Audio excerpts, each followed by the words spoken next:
Hello and welcome to Mr. Lee's lecture on U.S. history. This is going to be a presentation on FDR, the Great Depression, and the New Deal. The only need to write down was in bold lettering while I talk about some of the information on the other side and add in some anecdotes from elsewhere. FDR, also known as Franklin Delano Roosevelt, was commonly known as FDR. He was born in 1882 into a rich New York family. His family was very successful and wealthy. The Roosevelts going back to New York was actually related to Teddy Roosevelt, who was the president in the late 18 and early 1900s. FDR and Teddy were third cousins, and so his family was also related to them. So at a young age, FDR kind of had a destiny for good things and went to really good schools, and ended up becoming a successful lawyer before entering into politics on the Democratic side. Now, around the time that he started entering into politics in 1921, he was also diagnosed at the time with polio, which paralyzed him from the waist down. Historians have gone back and looked at different things that might have been attributing to his disease and caused his paralysis. Something that's come up is possible misdiagnosis by his doctors at the time relating it to polio. It could have been autoimmune and neuropathy, but whatever the reason was, he spent the rest of his life in a wheelchair. He could not walk. However, despite not being able to walk, he was also very significantly aware of how that would present himself as a public figure in a wheelchair, and so he tried not to be pictured in a wheelchair if at all possible. He also used iron braces to walk short distances, or to stand upright. He would lean on podiums during his speeches, or he would have an aide close by that he could grab onto and hold a hand to them. As he gone on in politics with the Democratic side, he started going farther and farther up the New York scale, becoming governor of New York. And then in 1932, he ran for the president. Now, and you remember from class, we had in 1929 the stock market crash when the Great Depression first starts to kind of hit. But it doesn't really get too much going on yet with FDR and, with the Great Depression. Nothing too much happens with that. And everything starts to, slowly deteriorate and kind of go. But then by the time that 1932 rolls around, the U.S. is in the throes of the Depression. Banks are closing all over the place. Unemployment skyrocketed in 1932. Unemployment was actually 25%. So in 1932, FDR runs for president. He promises a quote unquote New Deal for the American people. He really wants to shake up what the Democratic Party is meant for. He has all these ideas about how to get the U.S. out of the Great Depression. So despite what the map shows, he only won 57% of the popular vote, despite winning 89% of the electoral vote. He won every single state but 6 of them. Ironically, Delaware was one of the 6 states that did not vote for Franklin Roosevelt, and all of those states were up in the northeast of the country. Herbert Hoover had a lot of support in that area. So when FDR wins, he becomes the first Democratic president since Woodrow Wilson in the 1910s, so in almost 20 years. About 15 years, and then only the 4th Democratic president since the Civil War. So in about 80 years, there's only been 4 Democratic presidents, and Woodrow Wilson lasted 2 terms, but the other 2 ones did not last more than 1 term. So in becoming the 4th Democratic president since the Civil War, FDR really starts to signify a shift for the country in terms of going away from the Republican Party a little bit. If you remember the class at the end of the Civil War, the Republican Party is the party of anti-slavery, and talking about helping out the former slaves. They're the party of small government, all that kind of stuff.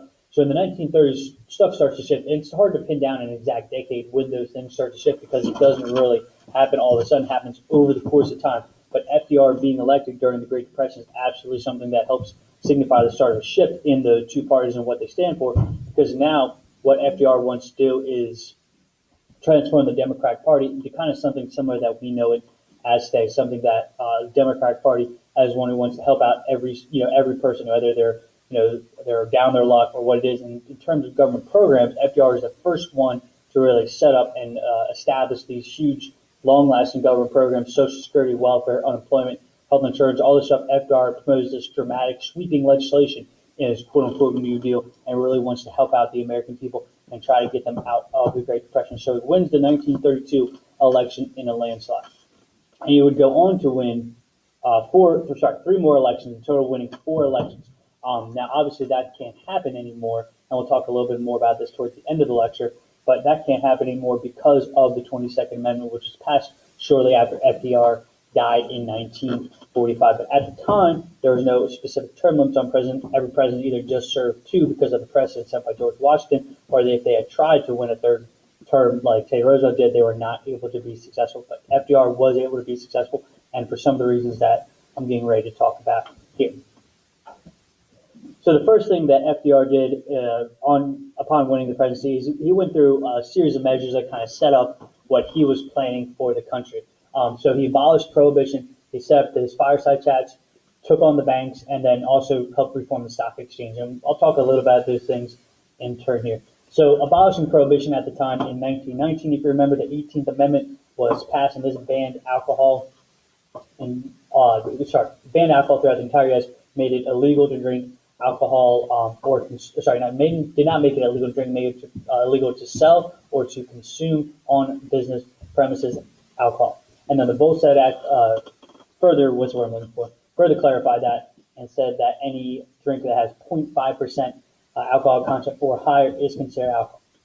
So that goes on all throughout the 1920s, and then 1932, FDR comes in office. Prohibition had been lasting around for about 12 to 13 years.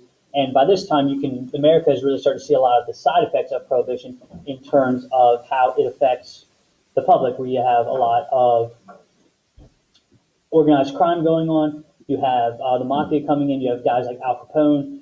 We talked about the Valentine's Day massacre and what that meant for people, and they were really starting to become concerned with it. And FDR realized this, and he also realized that alcohol, you could argue all day long about whether or not it was a good or a bad thing, but I think he realized that in two ways, that if he abolished prohibition, A, that would make him very popular with the people, and that it would be something that the people could enjoy and use something to maybe help them escape from the tough times they're going through. But also, more importantly, FDR was a pretty smart guy, and he realized that the government would be able to tax alcohol if it became legal again. So FDR abolishes prohibition in part so that way he can help get the government tax money from it. And that huge tax money that the government can now get from alcohol is one of the things that he's going to use to help fund his policies. Another thing that FDR did was set up these radio broadcasts called fireside chats. And I don't want to talk too much about them. I'm actually going to go talk about them on the next slide and have a whole slide about them. So we'll kind of skip them for right now. Thirdly, he set up the Emergency Banking Act and set up a bank holiday in order to restore public confidence in the banks. We talked a couple classes ago about bank runs that people would go to the banks to try to get their money out when they realized that their life savings might be in jeopardy. The banks didn't always have the money on hand because they loaned that money out to other people. And then once someone heard that someone can get their money from a different bank, and they would go to their own bank, they would try to do it, and then you would get these huge crowds of people trying to come in, get all their money at the same time. And a lot of these banks, unfortunately, would have to close because they ran out of money. So FDR closes the banks, and he starts in just one area of the country, but shortly after he starts proposing this legislation, banks across the entire country were closed for a little more than a week. And what FDR does during this time is he orders the Federal Reserve, the 9 branches of the Federal Reserve, to print more money out, which we'll talk about the effects of that in a second. He orders the Federal Reserve to print more money out to cover the deposits in the banks, to make sure that people really want to go get their money that is available for them. He also creates the FDIC, the Federal Deposit Insurance Corporation, and what this does is that it's a government program that is set up to ensure that the bank has enough money in cash on hand at each time to cover the deposits of their customers. Now, you'll hear this all the time. Most of those deposits are covered up to $250,000 max. So you can't, if you have more than that, and the FDIC is not going to insure it. What this also does is also helps protect consumers against robbery. So a lot of times during the 1920s, you had guys like John Dillinger, Bonnie and Clyde, babyface George Nelson. They would go around and they would rob the banks during the Great Depression, but the FDIC said the federal government will still make sure that these people get their money back. If the bank gets robbed, doesn't mean, you're SOL if you had your money in there. We're going to make sure that these people still have their money. So the bank holidays helped close the banks, make sure that people had restored the public confidence in the banks, and they were allowed to get them.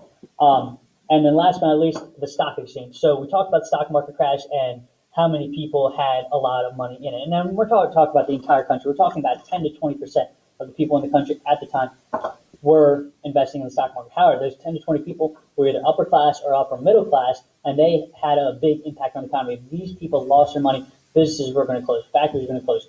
Hundreds of people lost their jobs because the stock market crashed. Then also because the stock market crash also helped cause the panic at the bank runs. Maybe you split your money between stocks and the bank and savings, and so if all your stock money is gone, then you're going to rush to the bank because I need cash now. Let me get out of the bank, and then that kind of goes from there with the bank runs.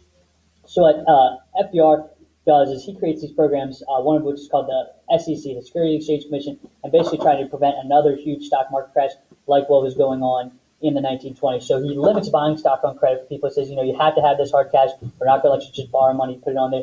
And then the SEC also helps maintain orderly markets and facilitate financial gains, try to protect consumers from insider trading, basically saying that you can't trade something based on, like, if you own stock in Apple, and let's say you work at Apple, and that, let's say, they're getting ready to release a product, and the product is no good, it's just terrible for whatever reason. There's faults in it. You don't want to sell all your stock right away because then you'll be victim of inside trading, which is basically buying or selling stock based on information that is not available to the public. So the SEC creates all these rules to try and make sure that another stock market crash does not happen. I mentioned earlier in previous classes that if the stock market falls more than a certain percentage, they shut down the stock market trading to make sure it just doesn't dive out, and then they open it back up in the following day, and hopefully, in theory, people have calmed down a little bit and they will kind of go up from there.